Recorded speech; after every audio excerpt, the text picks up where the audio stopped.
হাসিনা পরবর্তী বাংলাদেশে ক্ষমতার শূন্যতা পূরণে এখন শুরু হয়েছে বিশ্ব রাজনীতির মহাযুদ্ধ। পর্দার আড়ালে নয়, বরং প্রকাশ্যেই ঢাকাকে ঘিরে এখন সম্মুখ সমরে নেমেছে ওয়াশিংটন, বেইজিং এবং দিল্লি। রাজনীতির এই উত্তাল সমুদ্র এখন জ্বলন্ত আগ্নেয়গিরি, যার প্রতিটি লাভাস্রোত বদলে দিচ্ছে দক্ষিণ এশিয়ার মানচিত্র।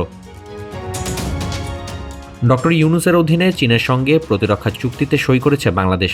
এর আওতায় ভারতের সীমান্ত সংলগ্ন এলাকায় তৈরি করা হবে বিশাল ড্রোন কারখানা। শুধু তাই নয়, আকাশসীমায় আধিপত্য বাড়াতে পাকিস্তান ও চীনের যৌথ প্রযুক্তিতে তৈরি JF-17 থান্ডার যুদ্ধবিমান কেনার বিষয়েও ইসলামাবাদ ও বেইজিংয়ের সঙ্গে চলছে আলোচনা।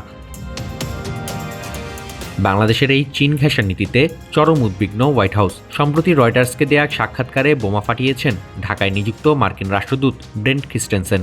এ সময় তিনি স্পষ্ট করে জানান, দক্ষিণ এশিয়ায় চীনের ক্রমবর্ধমান দাপট কোনোভাবেই মেনে নেবে না যুক্তরাষ্ট্র।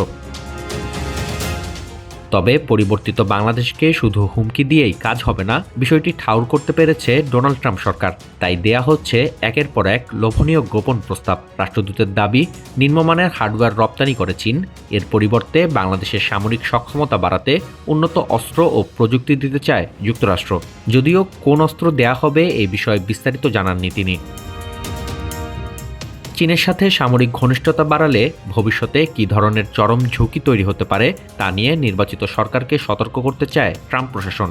বাংলাদেশের পাশাপাশি ভারত ইস্যুও উঠে এসেছে ব্রেন্ট ক্রিস্টেনসনের বক্তব্যে।